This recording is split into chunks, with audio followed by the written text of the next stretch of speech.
इस कार्यक्रम के पुण्यार्चक हैं माता पिता श्री सुरेश चंद्र जैन, श्रीमती कुसुम जैन, विदिशा मध्य प्रदेश। पुत्र पुत्रवधू श्री राजेश जैन, श्रीमती दीप्ति जैन, पौत्री कुमारी दामिनी जैन, कुमारी मुस्कान जैन। पुत्र पुत्रवधू श्री राजीव जैन, श्रीमती ऋचा जैन, पौत्री कुमारी अनुप्रेक्षा जैन, कुमारी ऐशना जैन। पुत्री दामाद श्रीमती रश्मि चौधरी, श्री जलज चौधरी, नाती नातिन अनुषा चौधरी, अश्विजय चौधरी। पुत्री दामाद श्रीमती सीमा जैन, श्री अमित जैन, नाती अतिशय जैन।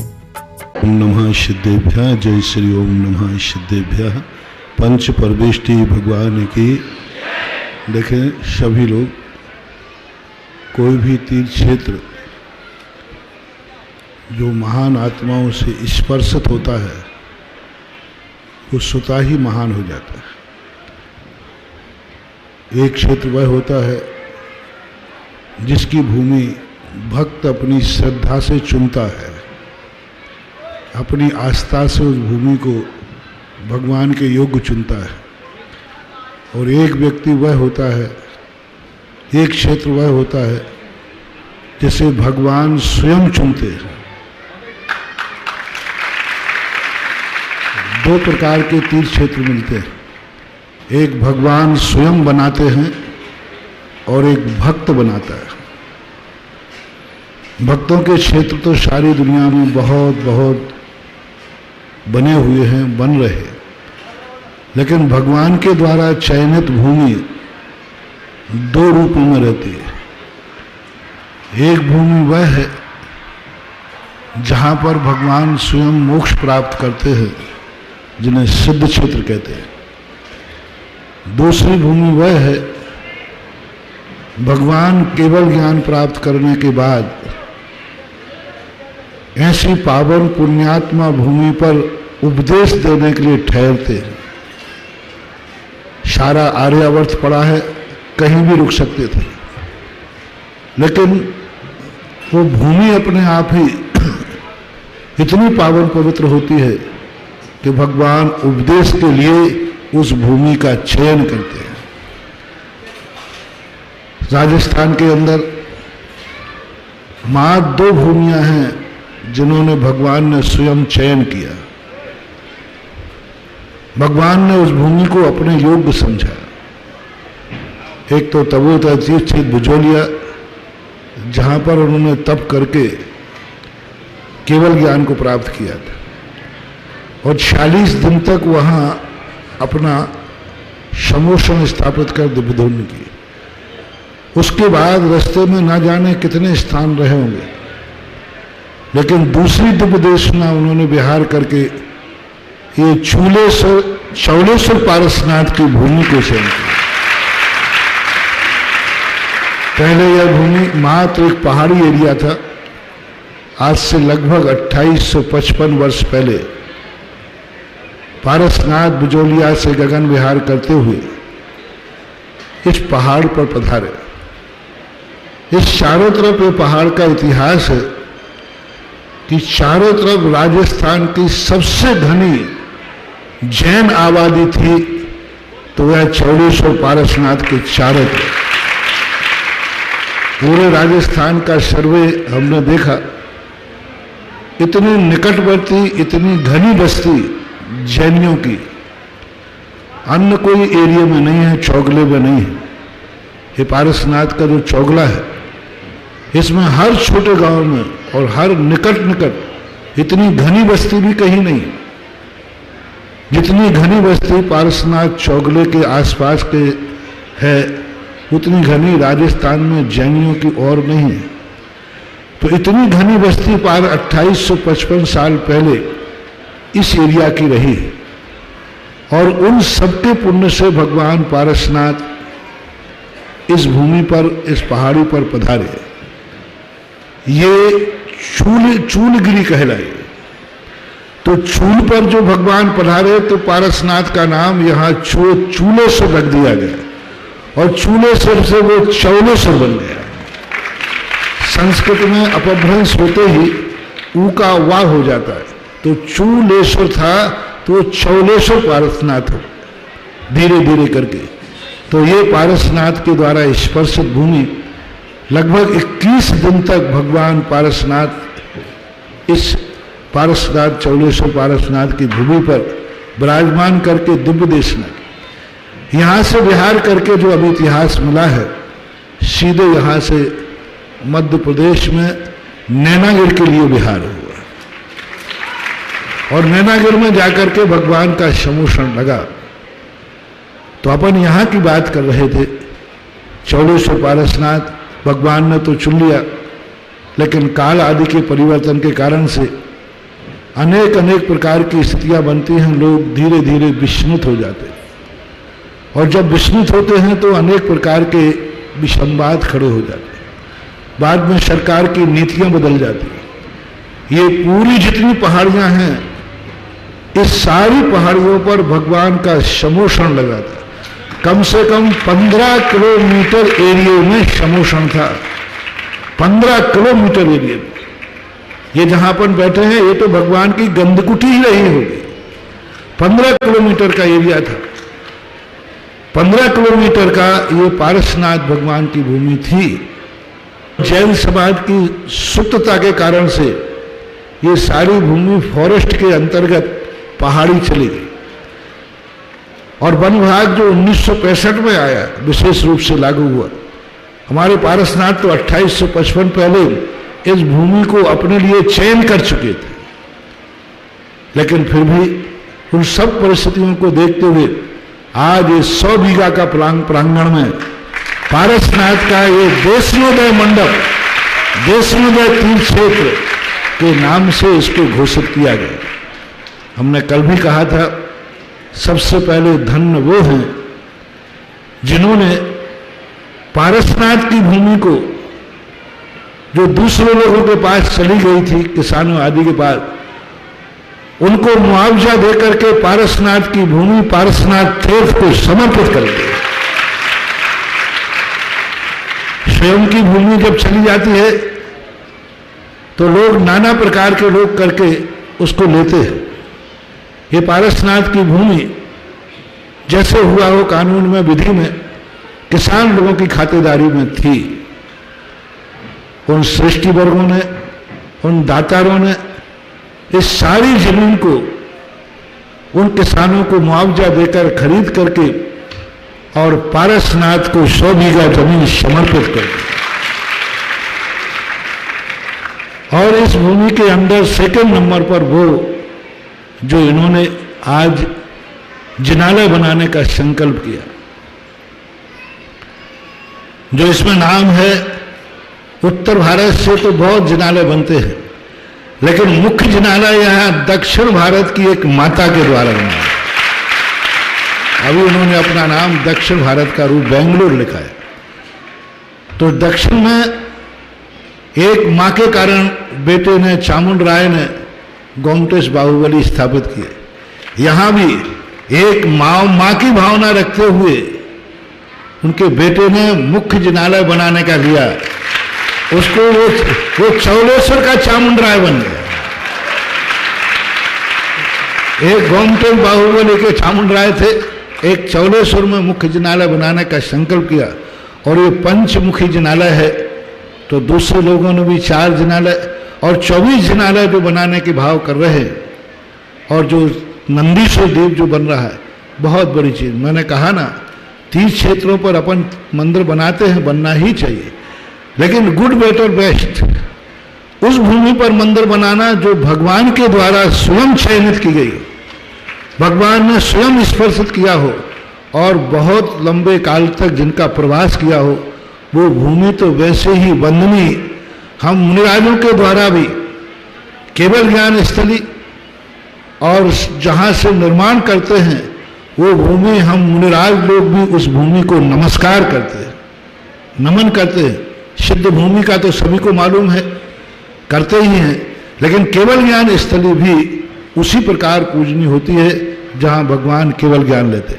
तो आज यहाँ अपन लोग सब मिलकर के सबने बहुत बड़ा भार किया। 50 साल से सारे राजस्थान के क्षेत्र, हमें तो तुम्हें मालूम है, मुझे तो खंडहर ही मिलते हैं। मेरी राशि शायद पांडवों से मिलती है, मुझे खंडहर मिलते हैं, लेकिन पूज्य गुरुदेव का आशीर्वाद है कि हम इंद्रप्रस्थ बनाकर तुम्हें सौंप देते हैं। सन 94 में जब आया, सांगानेर खंडहर मिला था, जहां भगवान का अभिषेक भक्तों से नहीं चमगादड़ों से होता था। वो खंडहर मिला था पहले शुरुआत में। उसके बाद जितने क्षेत्र मिलते गए सब खंडहर मिले, और चौलेश्वर भी मुझे खंडहर के रूप में मिला। लेकिन आज जो मेरे नेचर में है कि तुम मुझे खंडहर का समर्पित करोगे, कोई बात नहीं, मैं उसे इंद्रप्रस्थ का रूप देकर के और बना। और बहुत बार मैं चौलेश्वर आया, बार बार मन महसूस के रह जाता था, क्या करे, कोई उपाय सूझता नहीं था। पिछले बार जब मैं एक बार यहां आया था, ये भूमि कुछ नहीं, यहां से नदी से निकल करके नदी के उस पार रात्रि में रुका था। नदी से निकल के आया, सुबह मैं यहां शुद्धि के लिए गया। शुद्धि करने के बाद यहां पर एक रेत का, बहुत सारी रेत इकट्ठी पड़ी हुई थी, उसके पीछे मैं शुद्धि को गया। उसके शुद्धि के आने के बाद, हाथ धोने के बाद कायोत्सव किया। उस कायोत्सव के समय ये तीर्थ क्षेत्र का दर्शन मुझे हुआ था। और जैसे ही मैं कायोत्सव के लौटा, वो सम्मत कौन सा था पता नहीं, जब मैं यहां से रूपा पारोली होकर के आया था और उसके गांव के उस नदी के उस पर रेस्ट हाउस में रुका था।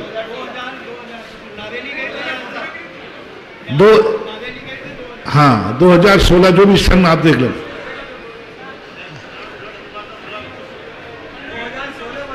हाँ, सम्मत में उस समय आकर के यहां आकर के मार्ग शुद्धि का कायोत्सव कर रहा था। उस समय ना जाने क्या हमारे लिए महसूस हुआ। मैंने कमेटी से कहा उस समय, और कमेटी वालों से कहा कि देखो, इस भूमि को आप जैसे बने तैसे चौलेश्वर पारसनाथ की कमेटी को हैंड ओवर करो। अनायास मात्र ना मैं कोई जुलूस लेके आ रहे थे, मां शुद्धि के लिए गया था, ना मेरी कोई प्लानिंग थी, ना मेरे कोई था। वहां से आने के बाद मात्र कायोत्सव कर रहा था। कायोत्सव करते करते ये भाव आया, लोगों ने उसको कोई ज्यादा ध्यान नहीं दिया, बात आई और गई। मैं इतना ही कह के चला गया कि मैंने ये भी पूरा बता गया था कि ये 100 बीघा का जो प्लाट है, ये सारा का सारा जैसे बने तैसे तुम लोग अपने उसको चौलेश्वर के क्षेत्र के नाम करवाइए। इन लोगों ने सुनी या नहीं सुनी पता नहीं। अभी जब पिछले बार जब हम चौलेश्वर में थे और बिजोरिया में थे, तब मैंने इनको फिर कहा, मैंने कहा वो कार्य किया, मैं भूल गया, मैं भी भूल जाता हूं। मैं तो तुम्हें मालूम है मेरा तीर्थ क्षेत्र कौन सा है, एक भी नहीं है, और मेरे बराबर तीर्थ क्षेत्र किसी के पास है नहीं। लेकिन मेरा कोई एक नहीं, मैं तो जहां बैठता हूं मैं तो यही चाहता हूं कि हे भगवान, मैं इस जिंदगी में किसी तीर्थ क्षेत्र से न बनूं, जहां बैठूं वही तीर्थ क्षेत्र बन जाए। तो उसी आदत के अनुसार मैंने कहा भाई पहले हम बता के आए तो वो किया। बोले महाराज किसी को ध्यान ही नहीं, मतलब उस समय इन्होंने बात ऐसी उड़ा दी। यदि उस समय ये बात को क्लियर कर लेते तो आज कुछ और जल्दी इसका, जो आज आपको 2 महीने लगे, ये 2 महीने नहीं लगते, 3 महीने हो गए लगभग। ये 3 महीने तो अभी तक तुम शिलान्यास नहीं, मंदिर चालू होकर के बनने की स्थिति में होते। लेकिन अब बाद में जब मैंने कहा तो उन्होंने कहा महाराज जी आपकी बात, वो ध्यान तो सबको है, लेकिन सही में खरीदना है क्या? मैंने कहा अभी बिजोलिया में बोले सही में खरीदना है क्या? मैंने कहा साधु कभी मजाक नहीं करता, साधु हंसी हंसी में भी कुछ कहता है तो समझ लेना चाहिए वो सही सही में कह रहा है। पूज्यवर नेमीचंद महाराज ने इस पर लिखा कि गुरु के मुख से जो निकलता है अन्नम च गुरुपदेशेन, वो मंत्र का रूप हो जाता है। मैंने कहा मैं कोई भी चीज किसी कमेटी से मजाक में बोलता नहीं, जो बोलता हूं। तब फिर कमेटी ने सक्रियता की और कमेटी ने सक्रिय होकर के, और आज हमारे लिए, आज अभी सुबह सुबह ये निर्विवाद रूप से 100 बीघा का प्लाट निर्विवाद रूप से समर्पित कर दिया। अब यहां किसी भी प्रकार का विवाद नहीं, ना सरकार का विवाद है, ना किसी और का विवाद है। अब ये भूमि निर्विवाद पारसनाथ की भूमि है, यहाँ निर्विवाद। बार बार वहाँ ऊपर कोई काम करते थे बेचारे वन विभाग वाले, जो क्या करें, नौकरी है उनकी, वो आ जाते थे और बार बार एक काछोला थाने वाले थानेदार सब बैठे, इनके बाहर सूचनाएं होती थी इस एरिया में सबसे ज्यादा संवेदनशील चौलेश्वर पारसनाथ। कोई भी कार्यक्रम होता है सारे थानेदार हो जाते, लेकिन अब तुम्हारे लिए विराम मिलेगा, क्योंकि ये भूमि अब निर्वाध है, निर्दोष है, और आज जिनकी स्थापना करने जा रहे हैं ये हजारों हजारों साल तक, अपनी भावना तो यही है कि पंचम काल के अंत तक यह 18,000 वर्ष तक अभी समय है। भावना ये जाते हैं जब तक सूरज चांद रहे तब तक धर्म की यह ध्वजा स्थापित रहे, और आज यह इस भूमि के ऊपर शुद्धिकरण होने की स्थिति में है। तो इस स्थिति का पहला ध्वजारोहण अभी आर के मार्बल परिवार ने किया, इस भूमि का ये पहला ध्वजारोहण है। और अब यहां ध्वजा जो रोहण स्थापित होता है, यह ध्वजा अपने आप में उस भूमि को पूर्णतः संकल्पित कर देती है। यूं कहना चाहिए चौलेश्वर पारसनाथ देशोदय तीर्थ क्षेत्र की ध्वजा स्थापित हुई है, और ये बहुत बड़ा कार्य है। और इसमें जो जिनालय बनाने वाले लोग हैं, सभी लोगों के लिए हमने कल भारतवर्ष के लिए आह्वान किया था कि भगवान पारसनाथ की भूमि को जिसने स्पर्श किया है, भगवान ने किया, इस भूमि पर लोग जो नहीं आए हैं उनको भी पूरे भारत का क्या विश्व के दिगंबर जैनियों से मेरा कहना है, खास तौर से दिगंबर जैनियों से, कि अपने परिवार की एक शिला जरूर पारसनाथ इस तीर्थ क्षेत्र के लिए स्थापित करवाओ। इसलिए नहीं कि यहां शिलाओं की कमी है, इसलिए कि पारसनाथ की भूमि की देशना मंडप में यदि अपने परिवार के द्वारा एक शिला स्थापित होती है, प्रत्येक व्यक्ति की, परिवार की नहीं, एक एक व्यक्ति के परिवार में 10 लोग हैं तो 10 शिलाएं करो। वो शिला आपकी इस भूमि में जब क्षेत्र की स्थापना हो उस समय इस भूमि में स्थापित होगी, जमीन के अंदर स्थापित होगी। जब भी आप कहीं होंगे और जब भी इन पारसनाथ को याद करोगे, वो शिला पारसनाथ का आशीर्वाद आपके पास भेजेगी, क्योंकि आपकी शिला यहां स्थापित है। तो इस प्रकार के जो आए हैं उनको तो करना ही है, एक एक शिला करना, लेकिन करना जरूर, क्योंकि यह अपने आप में एक नवीन क्षेत्र की स्थिति बन रही है। किन लोगों के लिए कौन से भगवान मिलना है, कोई भगवान सबके लिए, सब भगवान बराबर होते, लेकिन फिर भी आप लोग संसारी जीव हैं, हमारे लिए तो सारे भगवान बराबर हैं। आप लोग गृहस्थ लोग हैं, गृहस्थ के लिए परमार्थ की सिद्धि नहीं चाहिए, अभ्युदय वैभव भी चाहिए। आप गृहस्थ को धर्म ही मुख्य नहीं है, धन भी मुख्य है। आप लोगों के लिए धन भी मुख्य है, क्योंकि हमारे आचार्य से लिखा, जो गृहस्थ के पास कौड़ी नहीं वो कौड़ी का नहीं, और जिस साधु के पास कौड़ी भी है वो साधु कौड़ी का नहीं। गृहस्थ की शोभा धन से भी होती है, यानी गृहस्थ को धर्म और धन दोनों चाहिए। धर्म तो किसी भगवान से मिल जाता है, कोई भी भगवान को नमस्कार करो, स्तुति करो, सब धर्म के स्तंभ है। लेकिन जब तुम्हारे सांसारिक अभ्युदय समृद्धि की तरफ, सुख समृद्धि की तरफ देखते हैं, तो ज्योतिष शास्त्रों में आया कि यदि मंदिर आप अपनी राशि के हिसाब से मिलाकर के यदि बैठालते हैं तो वह आपको सांसारिक सुख समृद्धि में बहुत बड़ा योगदान मिलता है। इसलिए 4-5 दिन रेगुलर करके आपके परिवारों के जो नाम 2-2, 3-3 नाम दिए थे, उनके अनुसार मैंने सभी को भगवान अपने उनकी राशि के अनुसार निकाल के दिए। इसमें तुम लोगों को कोई विकल्प नहीं करना। हाँ, यदि आपको अपनी सांसारिक सुख समृद्धि में अनुकूलता चाहिए तो जो भगवान मैंने राशि के हिसाब से निकाले, उन्हीं भगवान को आपको शिलान्यास करना है, स्थापित करना है। और इसके लिए अभी बहुत बड़ी चर्चा हम करके बताते हैं। तो जिन्होंने भगवानों को विराजमान करने की बात कही है, मूल नायक जो बेंगलोर से है सपरिवार के लिए, वह भगवान पारसनाथ के बड़े बाबा, कम से कम 21 फुट के बड़े बाबा विराजमान किए जाएंगे। वो पंडाल के बाजू में है। सलेखचंद, नानकचंद जी, आदेश जी, इनके लिए बड़े बड़े भगवान उसी मंदिर के अंदर आदिनाथ, शांतिनाथ, मुनि सुब्रत और महावीर स्वामी के ये 4 जिनालय एक ही परिवार बना रहा है, एक ही परिवार के द्वारा बनाया जा रहा है। और श्रीमान सुरेश चंद्र सिद्धार्थ, श्रीमती रेखा प्राची जैन बाबरिया, इनके राशि के अनुसार नंबर भी एक मोड़ा और काकताली लिहाज से आदिनाथ भगवान ही इनके लिए निकले। दूसरे भगवान गुलाब चंद जी, सुशीला जैन, मीना शास्त्री, श्रवण कुमार जी, आप सपरिवार, इनको अजितनाथ भगवान विराजमान करना है, मतलब स्थापित मंदिर बनाना। श्री महावीर प्रसाद, राजकुमार, कमल कुमार, मनीष कुमार, बाकलीवाल, खजूरी वाले, शंभवनाथ भगवान, सबके नंबर डले हुए, अभी नहीं, जब सब जाएंगे अपने अपने यहाँ बैठेंगे। श्री वंदना बढ़जात्या, राजकुमार बढ़जात्या, श्री अभिनंदन नाथ जी भगवान, श्री रामचंद्र जी, देवेंद्र कुमार अजमेरा, सुमतिनाथ भगवान महुआ वाले,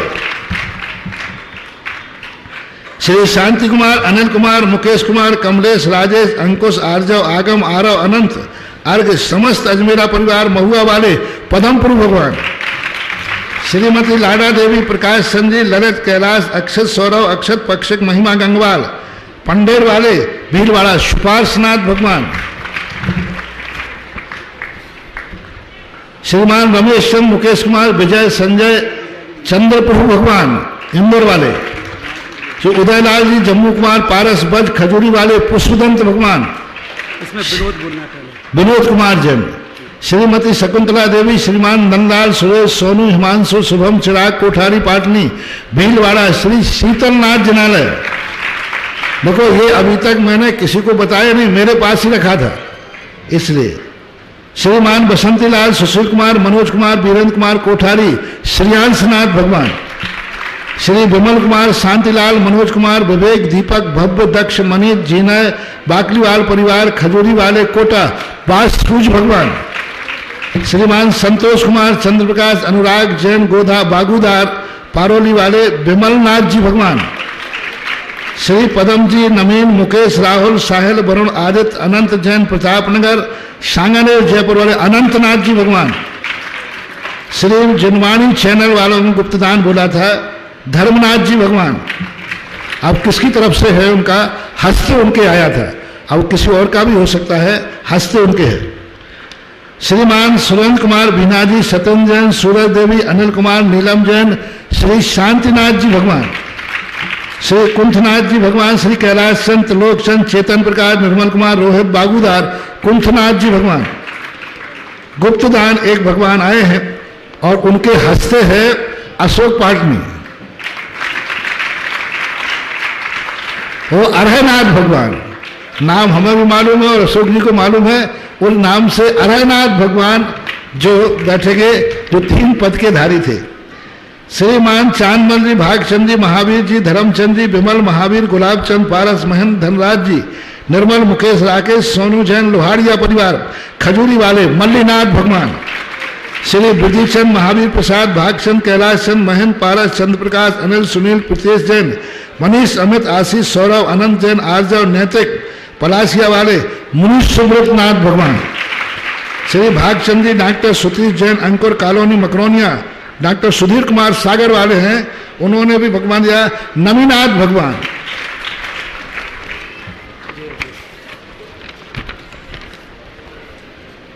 श्री नाथूलाल जी, संतोष कुमार, नवरत्न जी, पवन, सुशील जैन, नैवेद, तथांश, शेठी परिवार, पारोली, नैमिनाथ भगवान। और सबसे इन्होंने लकी ड्रा खुल रहा है, देखो जो जिसका क्षेत्र है, इन्होंने मांग नहीं की, हमेशा जयंती परिवार ने कहा आप तो जो बोलवाना है उसमें बोलना है। जयंती परिवार वालों को पारसनाथ भगवान की राशि को निकले, अपने आप स्वतः ही इनकी राशि बैठ गए। श्री शांतिलाल जी, ज्ञानमल जी, महेंद्र कुमार, अंकित, अर्पित, विकास, कोठारी, आमलदा वाले, महावीर जी भगवान जो 24वें भगवान हैं, इनमें एक जो साइड के भगवान थे वो भूतकाल भविष्यकाल के 3 लोगों ने मिलकर लिया था, पदम जी, पवन कुमार जी, पंकज, गोधा भूतकालीन भगवान, श्रीमान अरविंद जी, अर्पण जी भविष्यकालीन भगवान। नंदीश्वर में भगवान का नाम नहीं होता है, नंदीश्वर के अंदर मात्र उनके अनंत भगवान होते हैं, इसलिए नंदीश्वर वालों का मात्र नंबर है वहाँ पर। तो आप अपने नंबर से, वहाँ पर फ्लैक्स लगे हुए हैं। फ्लैक्स लगे हुए हैं, फ्लैक्स लगे हुए और आपका नाम वहाँ लिखा हुआ है, नाम नहीं है। नाम इसमें नहीं है। यदि नाम हो तो नाम बुला दो। तो इस प्रकार से यह जिनालयों की स्थापना आपको दी, बड़ी भक्तिभाव से आप शिलान्यास करो और रखें कि हमारा जिनालय इस क्षेत्र को भी ऊंचाइयां दे और आपके परिवार को भी सुख समृद्धि दे। ऐसी भावना के साथ में मैं सबको आशीर्वाद देता हूँ। इस कार्यक्रम के पुण्यार्चक थे माता पिता श्री सुरेश चंद्र जैन, श्रीमती कुसुम जैन, विदिशा मध्य प्रदेश। पुत्र पुत्रवधू श्री राजेश जैन, श्रीमती दीप्ति जैन, पौत्री कुमारी दामिनी जैन, कुमारी मुस्कान जैन। पुत्र पुत्रवधू श्री राजीव जैन, श्रीमती ऋचा जैन, पौत्री कुमारी अनुप्रेक्षा जैन, कुमारी ऐशना जैन। पुत्री दामाद श्रीमती रश्मि चौधरी, श्री जलज चौधरी, नाती नातिन अनुषा चौधरी, अश्विजय चौधरी। पुत्री दामाद श्रीमती सीमा जैन, श्री अमित जैन, नाती अतिशय जैन।